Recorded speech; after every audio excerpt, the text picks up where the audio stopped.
What's up, fight fans? Real quick, I want to tell you guys about UFC Vegas 48.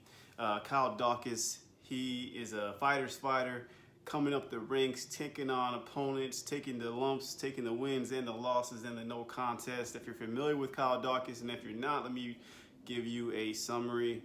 Real quick, Kyle Daukaus, he fought Brendan Allen in the UFC. It was a hyped up fight for fight fans. Like if you were like a deep fight fan and you were able to source through the mess, this was a fight that you knew you had to watch. Kyle Daukaus held his own, put on a great performance. He did end up losing, and then he went on to fight Kevin Holland, and that fight was a mess. I don't think he got out the first round, if I remember correctly. What I do remember is they clashed heads. Kevin Holland was pretty much slept, and then Daukaus locked up a submission. Then they overturned it, said it was no contest because there was a headbutt, so it was like a non-victory. They were supposed to fight again, didn't happen.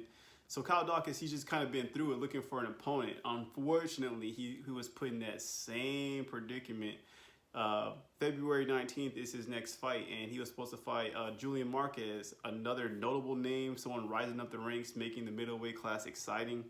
And he has an injury, so he literally is pulling out that fight, and we're talking about less than 2 weeks out from the fight card, UFC Vegas 48.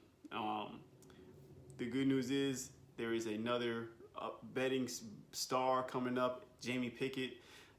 And I like the clash of styles, man. These two fighters, they're going to put on a performance. Jamie Pickett, he has the wrestling game. Kyle Daukaus has the submission game. So hopefully the fight stays standing and we see what happens. It's a 3-round fight. So we'll see what happens, but I'm glad that Kyle Daukaus is finally going to get another chance to prove himself and see where he's at in the game. Also for Jamie Pickett, I believe he's a fighter coming off of the Contender Series. So it's a good matchup, a fight to watch. Don't miss this fight. UFC Vegas 48.